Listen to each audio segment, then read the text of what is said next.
Hello everyone, welcome to my YouTube channel. इस चैनल पे मैं जो भी teaching, non teaching, other job vacancy के बारे में बताते हैं उसके लिए प्लीज़ लाइक शेयर ज़रूर से ज़रूर कीजिए ताकि जो भी लेटेस्ट जॉब वैकेंसी आए आप लोग को ज़्यादा से ज़्यादा पता चल सके। तो आज जो मैं बताने वाली हूँ वो है बीपीएससी साइट पे आप लोग जाइएगा, उस पर एक वैकेंसी आई है जो है नाम है उसकी प्रोजेक्ट मैनेजमेंट। यहाँ पर हम लोग यहाँ पे साइट का नाम क्लिक करते हैं www.bpsc, इस तरह से किए www.bpsc.bihar.nic ऐसे क्लिक करते हैं तो यहाँ पर खुल जाता है। तो यहाँ पर देखिए यहाँ क्या दिखा रहा है, यहाँ ये दिखा रहा है बिहार पब्लिक सर्विस कमीशन, जिसमें आपके यहाँ एडवर्टीजमेंट में आते हैं। यहाँ क्लिक करते हैं इसको, ये देखिए खुल रहा है। तो ये जो आपकी आई है 8 सितंबर 2025 को आई हुई है, जिसका नाम है for the post of project management under industry department government of Bihar. तो यहाँ पर इम्पोर्टेंट नोटिस पे जाते हैं, क्लिक करते हैं। इसको थोड़ा बड़ा करके दिखा दूँ मैं, ये देखिए यहाँ पर बता रहा है आपका बिहार लोक सेवा आयोग 15 नेहरू पट बेली रोड पटना 84401। आवश्यक सूचना दी गई है। विज्ञापन संख्या 109/2024 5 उद्योग विभाग बिहार के नियंत्रणाधीन बिहार उद्योग सेवा सड़क अंतर्गत परियोजना प्रबंधक के कुल 9 पदों पर नियुक्ति हेतु सुयोग्य भारतीय उम्मीदवारों से विहित प्रपत्र में ऑनलाइन आवेदन आमंत्रित किए जाते हैं।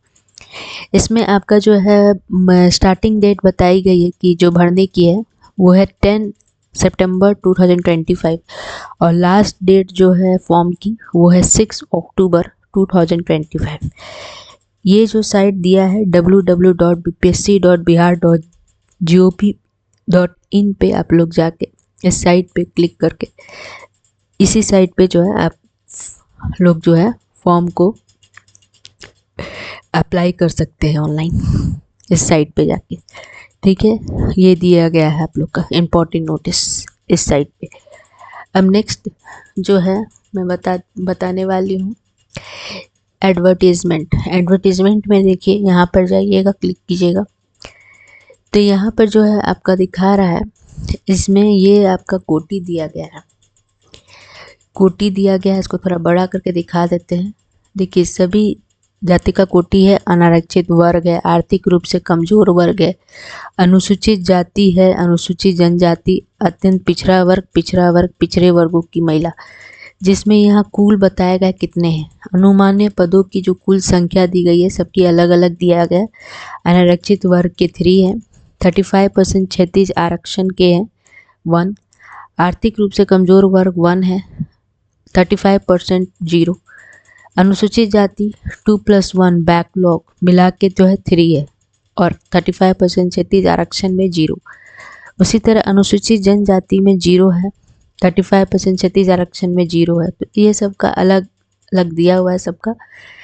तो कुल मिला के इस तरह से अनुमान्य पदों की जो कुल संख्या है 9 है और 35% क्षैतिज आरक्षण 01 है। उसी तरह सेकेंड में आपका दिया है सामने प्रशासन विभाग, जो है आपका 18/2/2016 का दिया गया है, जो 35% क्षैतिज आरक्षण में 0 दिखा रहा है।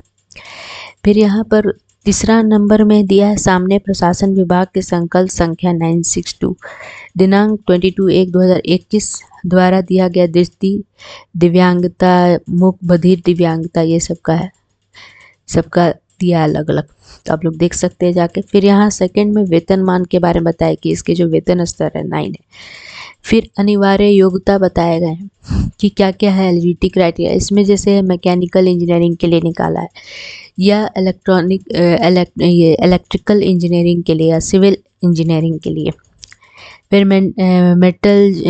मेटलर्जिकल इंजीनियरिंग या textile engineering, chemical engineering, computer engineering या इलेक्ट्रॉनिक्स या टेलीकम्युनिकेशन इंजीनियरिंग की किसी अन्य शाखा में कम से कम द्वितीय श्रेणी की या समकक्ष डिग्री या किसी मान्यता प्राप्त विश्वविद्यालय से अगर अर्थशास्त्र किया है या गणित या सांख्यिकी या भौतिक विज्ञान या रसायन शास्त्र में कम से कम जो है द्वितीय श्रेणी की डिग्री होनी चाहिए। वो जो ऑनर्स कोर्स मतलब जिस सब्जेक्ट ऑनर्स कोर्स किया है उसकी होनी चाहिए।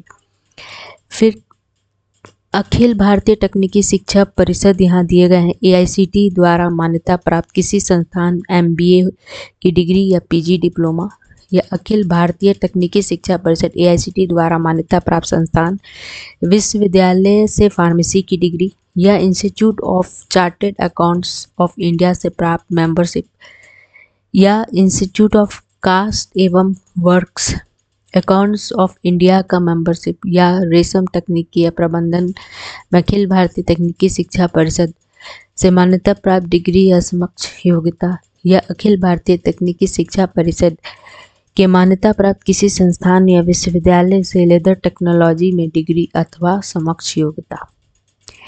ठीक है। फिर यहाँ पर चौथा में उम्र सीमा बताई गई है।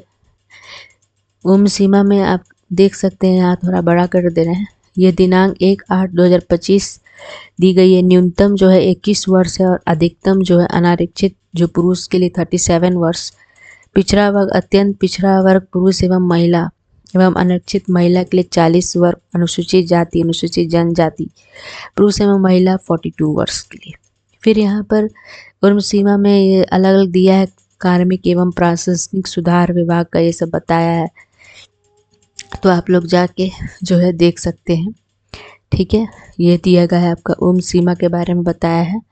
फिर यहाँ चयन प्रक्रिया जो है दिया हुआ है आपका कि विज्ञापित पद पर नियुक्ति हेतु प्रारंभिक परीक्षा का जो आयोजन किया जाएगा, जिसमें आपका दिया गया है कि परीक्षा जो है प्रारंभिक केवल सामान्य ज्ञान की होगी, जिसमें आपका निम्नलिखित विषयों से जो है क्वेश्चन पूछे जाएंगे, जिसमें आपके भारतीय अर्थशास्त्र एवं उद्योग, जिसमें 70 अंक के क्वेश्चन होंगे। समसामयिक घटनाएं जो है नेशनल इंटरनेशनल मतलब राष्ट्रीय एवं अंतर्राष्ट्रीय, जो कि 40 अंक के हैं। मानसिक क्षमता जांच 40 अंक के। तो इस तरह से आपके सारे जो क्वेश्चन होंगे, सारे प्रश्न जो होंगे वो कैसे होंगे, वस्तुनिष्ठ एवं जो होंगे बहुविकल्पीय होंगे। परीक्षा की जो अवधि होगी कितने घंटे की होगी, 2 घंटे 15 मिनट की होगी। प्रारंभिक परीक्षा में सफल अभ्यर्थी को अगर प्रारंभिक परीक्षा में अगर जो भी अभ्यर्थी सफल हो जाते हैं तो उनको लिखित परीक्षा हेतु आमंत्रित करना होगा। कार्मिक एवं प्रशासनिक सुधार विभाग बिहार की संकल्प संख्या ये दिए गए 2374 दिनांक 16/7/2007 एवं सामने प्रशासन विभाग ये सब विभाग का दिया हुआ 962 दिनांक 22/1/2021। आलोक में प्रारंभिक परीक्षा में सामने वर्ग के लिए 40%, पिछड़ा वर्ग का दिया 36.5, अत्यंत पिछड़ा वर्ग 34, अनुसूचित जाति जनजाति महिलाओं दिव्यांग उम्मीदवारों के लिए 32%। इस तरह से लिखित और मौखिक परीक्षा के आधार पर जो है ये चयन होगा। लिखित परीक्षा जो होंगे 4 सब्जेक्ट से पूछे जाएंगे आपके लिखित परीक्षा में। विषयों के नाम, परीक्षा की अवधि तथा पूर्णांक निम्नवत है। यहाँ बताया है आप लोग का ये जो विषय है क्या क्या का है। अनिवार्य विषय है पहला, जिसमें अनिवार्य विषय से सामने हिंदी अंग्रेजी सामने ज्ञान होगा। ये सारे जो है 3 घंटे के हैं और पूर्णांक जो है क्वेश्चन टोटल जो है 100 अंक के हैं। फिर वैकल्पिक विषय से जो है अनिवार्य विषय से सामने हिंदी अंग्रेजी सामने ज्ञान पूछे जाएंगे। वैकल्पिक विषय से सिर्फ एक विषय जो है चुनना होगा आपको। मैकेनिकल इंजीनियरिंग है, जिसके इलेक्ट्रॉनिक इंजीनियरिंग, सिविल इंजीनियरिंग या मेटलर्जिकल इंजीनियरिंग, टेक्सटाइल इंजीनियरिंग, मतलब जिसके जो भी जिस चीज़ से इंजीनियरिंग किए हैं उससे कोई एक मतलब आप लोग को देखना है और उस सब्जेक्ट को चुन कर, जिसके जो सब्जेक्ट से किए हैं मतलब उस सब्जेक्ट का अपना देख के चुन के वो सब्जेक्ट करना है फॉलो, जिसमें एक सब्जेक्ट जो भी आप लोग चुनेंगे उसमें 3 घंटे के हैं एग्ज़ाम और पूर्णांक जो है इस सब्जेक्ट से जो भी है 200 अंक के क्वेश्चन पूछे जाएंगे।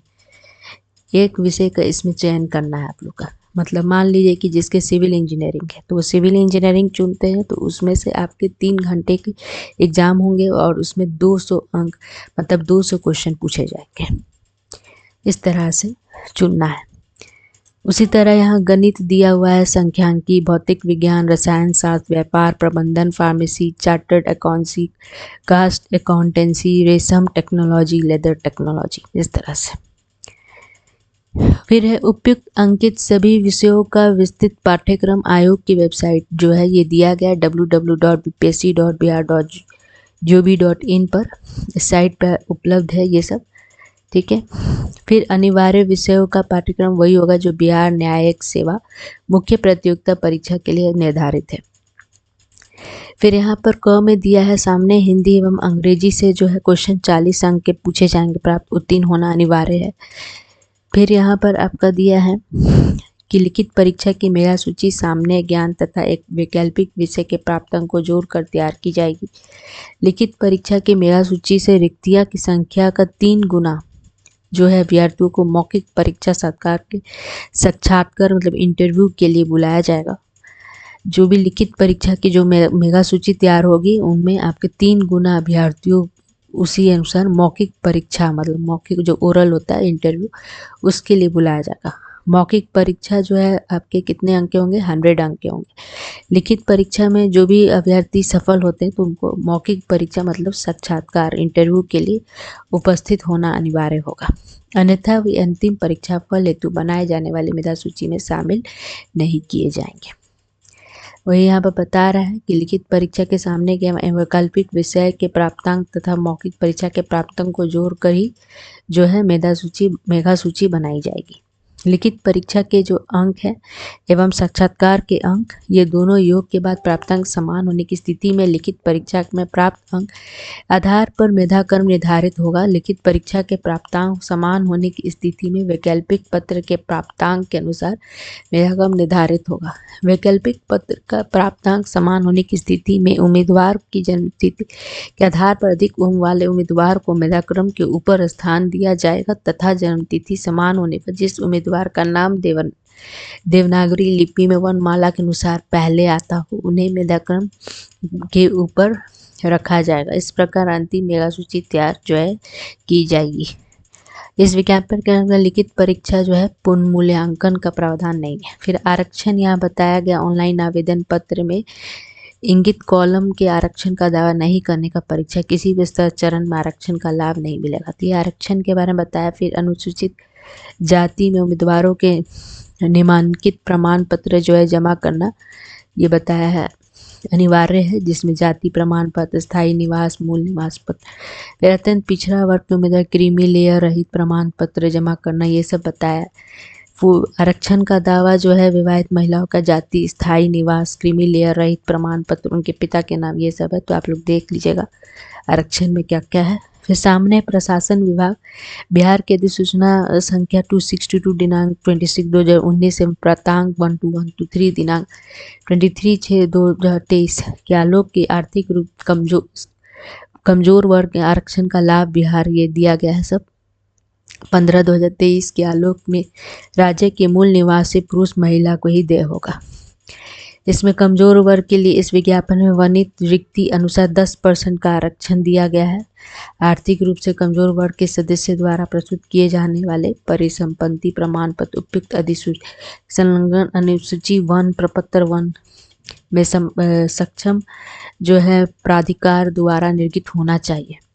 तो ये देख के अपना समझ लीजिएगा आप लोग, ठीक है। फिर यहाँ दिया गया आरक्षित कोटि के बारे में दिया है। उम्मीदवार अपनी जाति के अनुरूप पूर्ण रूप से संतुष्ट होने के पश्चात ही आरक्षित कोटि का अंकन ऑनलाइन आवेदन के संबंधित कॉलम में करेंगे। तो ये देखिए ये सब आरक्षित कोटि के बारे में समझाया हुआ है कि इस तरह से अनारक्षित, अनरिजर्व, अनुसूचित जाति, अनुसूचित जनजाति, फिर आपका अति पिछड़ा वर्ग, पिछड़े वर्ग की महिला, आर्थिक रूप से कमजोर वर्ग, जो अनरिजर्व्ड है उनके लिए ऑनलाइन आवेदन की दिया है यूआर, जिसमें कोटि कोड है 1, SC के हैं 2, ST के 3, EBC 4, BC 5, BCL 6, EWS 7। फिर यहाँ पर सामने प्रशासन विभाग के संकल्प ज्ञापक 8962 दिनांक 21/2025 के आलोक में बिहार राज्य के मूल निवासी बेंचमार्क दिए गए दिव्यांगजन मात्र के लिए 36 आरक्षण अनुमान्य होगा। पर्सन विथ बेंचमार्क डिसेबिलिटी के बारे में बताया गया है। रिक्ति के अनुसार 4% क्षतिज आरक्षण देय है। ठीक है, फिर यहाँ पर ये सब दिया हुआ है आपका सामने प्रशासन विभाग बिहार सरकार के संकल्प संख्या इतना 1068 दिनांक 26/6/2022 के अनुसार इसे PWBD का बताया 40% उसके अधिक दिव्यांगता के ग्रस्त। तो आप लोग देख के ये पढ़ के देख लीजिएगा ये सब। ठीक है, फिर यहाँ पर आपका यहाँ पर ऑनलाइन आवेदन के क्रम के बारे में आयोग द्वारा दस्तावेज सत्यापन साक्षात्कार के समय मतलब जो भी मांगेंगे उनके बारे में यहाँ बताया। फिर यहाँ पर क्या क्या मांगेगा, मैट्रिक का प्रमाण पत्र मांगेगा, अंक पत्र, जन्म तिथि के सच्चाई हेतु, विज्ञापन की कंडिका 3 अंकित अनिवार्य योग्यता के अनुमान प्रमाण पत्र, विज्ञापन की कंडिका 3, ये सब है, वो सब दिया हुआ है कि क्या क्या मांगेगा। फिर अत्यंत पिछड़ा वर्ग, ये सब बताया कास्ट का, अनुसूचित जाति के उम्मीदवार के लिए जाति एवं स्थायी निवास प्रमाण पत्र, महिला उम्मीदवार के लिए पिता के नाम एवं पता से निर्गत जाति एवं स्थायी निवास प्रमाण पत्र, ये सब देख लीजिएगा, समझ लीजिएगा। ठीक है, पढ़ के।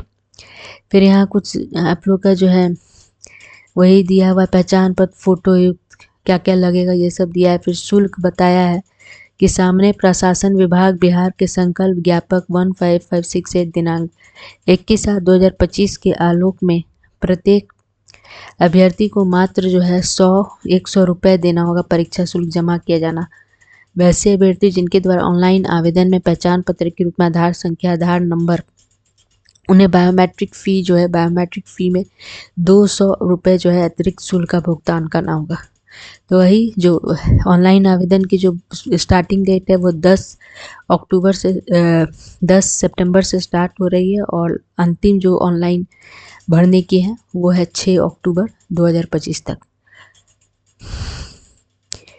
फिर यहाँ पर आपका दिया है कि अभ्यर्थियों को आवेदन पत्र एवं संबंधित कागजातों की हार्ड कॉपी आयोग कार्यालय में भेजने की आवश्यकता नहीं। अभ्यर्थियों द्वारा स्वतः हार्ड कॉपी में आवेदन या कोई पूरक कागजात यदि दिया जाता है तो वह हार्ड कॉपी आवेदन या कागजात और उसके आधार पर किया गया कोई दावा अनुमान्य नहीं है, ये सब बताया है। फिर ऑनलाइन आवेदन भरने से संबंधित आवश्यक जो है निर्देश आयोग की मतलब इस साइट पे आप लोग जाके देख कर सकते हैं।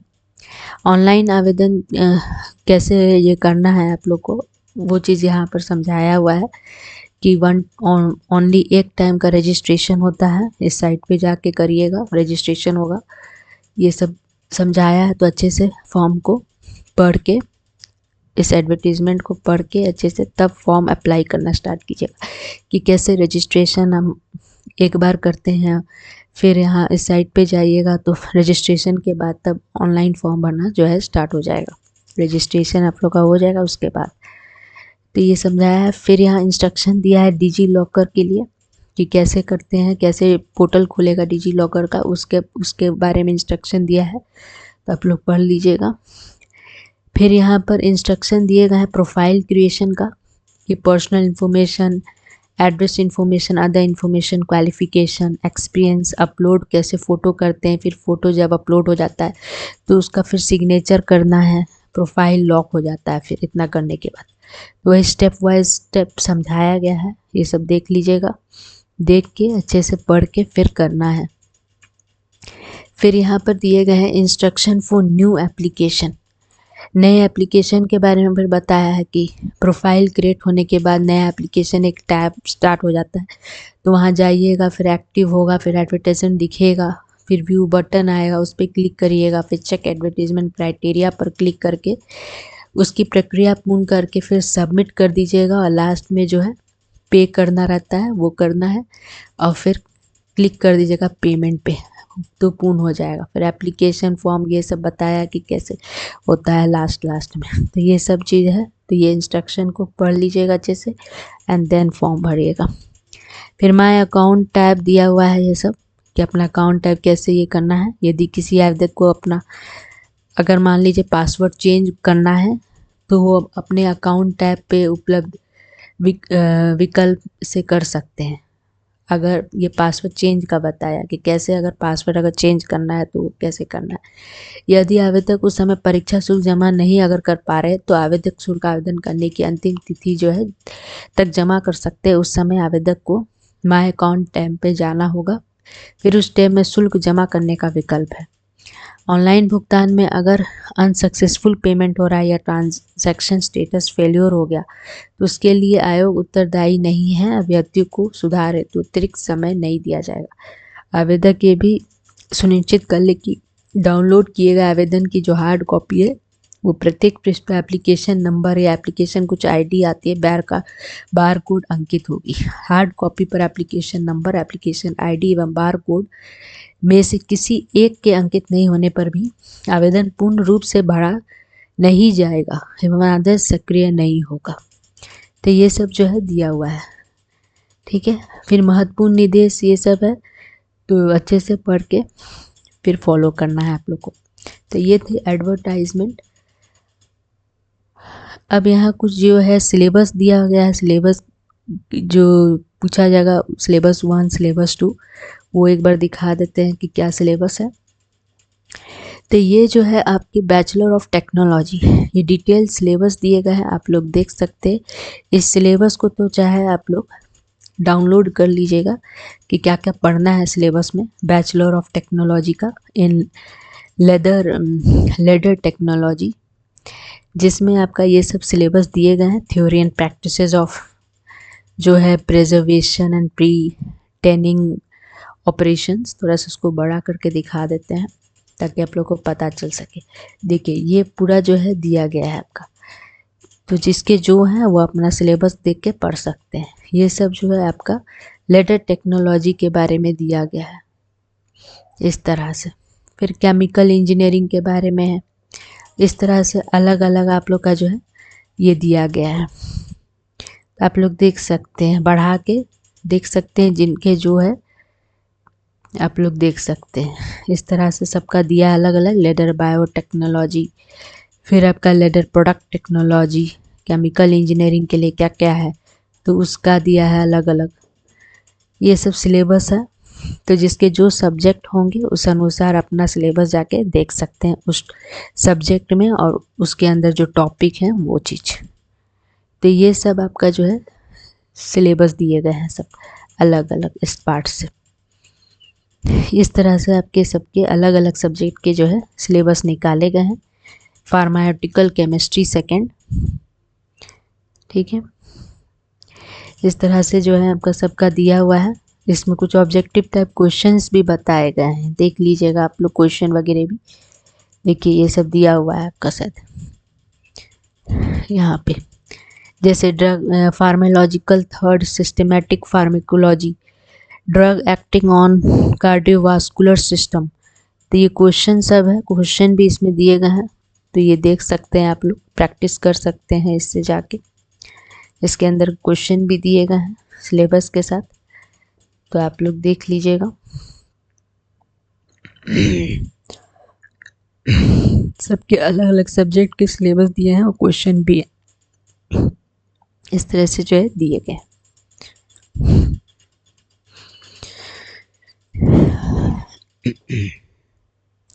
फिर यहाँ पर आपका जो है लास्ट जो है ये दिए गए syllabus for Bihar industry service. यहाँ दिया है बिजनेस मैनेजमेंट से रिलेटेड क्या क्या पूछते हैं बिजनेस मैनेजमेंट से। Nature and purpose of business, business undertaking, sole proprietorship, partnership, ये सब जो है ये सिलेबस दिए हैं बिहार इंडस्ट्री सर्विस के लिए। फिर आपका बिहार इंडस्ट्री सर्विस से चार्टर्ड अकाउंटेंसी दिया है, financing, accounting, cost accounting, taxation, auditing, ये सब जो है दिए गए हैं, तो आप लोग देख सकते हैं जाके, ठीक है। तो ये सब जो है सिलेबस है आपके हर एक सब्जेक्ट के, और इसमें क्वेश्चन भी दिए गए हैं जिनके जो सब्जेक्ट है उससे जाके आप लोग अपना देख सकते हैं। इस तरह से जो है आपका ये सिलेबस वाइज दिया गया है। ये हर एक सब्जेक्ट का अलग अलग निकाला है, तो अच्छे से देख के कर सकते हैं आप लोग। फिर नेक्स्ट आते हैं सिलेबस 2 वाले में, एक बार दिखा देते हैं सिलेबस 2 में क्या है। ये सिलेबस 2 है। सिलेबस 2 में आपका ये दिया है आपका इंडियन इकोनॉमी एंड इंडस्ट्री से, ठीक है। इंडियन इकोनॉमी इंडस्ट्री से क्या क्या पूछा जाएगा, जैसे इकोनॉमिक्स जिसके होंगे उसमें GDP, GNP, potential GDP, per capita income, purchasing power, parity. फिर आपके इंडियन इकोनॉमिक्स प्लानिंग से क्या क्या है वो सब है, Indian economy sector and their component, SRM, Visvesvaraya plan, FICCI plan, Bombay plan, ये सब प्लान के बारे में पूछेगा। फिर आपके जो है नीति आयोग से पूछे जाएंगे, जिसके अंदर planning commission, NITI Aayog aims and objective है, स्ट्रक्चर ऑफ नीति आयोग है, function of NITI Aayog, fiscal system से fiscal policy definition, deficit and type, FRBM act, recommendation of NK Singh committee, zero based budgeting, crowding out, ये सब जो। फिर बजट से है, फिर मॉनेटरी पॉलिसी से definition and monetary policy, LAF, MSCF, bank rate, base rate, MCLR, reservation requirements, LCR, CRR, ये सब पूछे जाएंगे। फिर इन्फ्लेशन है, इन्फ्लेशन से measure of inflation, types of inflation, GDP, deflator, PPI, CPI, WPI, RESIDEX, measures to control inflation, deflation, disinflation. फिर आपके taxation से पूछे जाएंगे, taxation in India, tax reform in India, tax to GDP ratio, inverted duty structure, tax havens, base erosion and profit shifting, double taxation avoidance agreement, general anti avoidance rule, good and service tax, GST council. फिर आपके generation of economic reform से ये सब पूछे जाएंगे, first generation में क्या क्या है, सेकेंड जनरेशन रिफॉर्म से क्या क्या है। फिर globalisation and impacts on Indian economy, जिसमें micro small medium enterprises, micro small medium enterprises development act 2006, ME Samadhan, MSE Sambandh, MSE Sampark, MSME Sampark, entrepreneurship and skill development programmes. फिर infrastructure development programme, PMEGPE portal, Udyam registration, online registration for MSME, MSME data bank, SFURTI, ASPIRE। फिर Bihar industrial investment promotion policy 2016, Bihar industrial investment promotion act 2016। ये सब से जो है आपके syllabus बनते हैं इकोनॉमिक्स के आप लोग के। तो जो जिनके इकोनॉमिक्स है उनके लिए ये अलग से इकोनॉमिक्स का सिलेबस जो है दिए हैं, Indian economy industries for syllabus for economics, economics की सिलेबस है। तो ये आप लोग जाके देख सकते हैं, सिलेबस भी दिए हुए हैं अलग से। और फॉर्म भरने के पहले अच्छे से एडवर्टीजमेंट को अच्छे से फॉलो करके तब फॉर्म भरना है। ओके, तो ये मैं आप लोग को बताने वाली थी। तो अगर आपको मेरी वीडियो पसंद आई तो please subscribe, like and share ज़रूर से ज़रूर कीजिएगा। Thank you.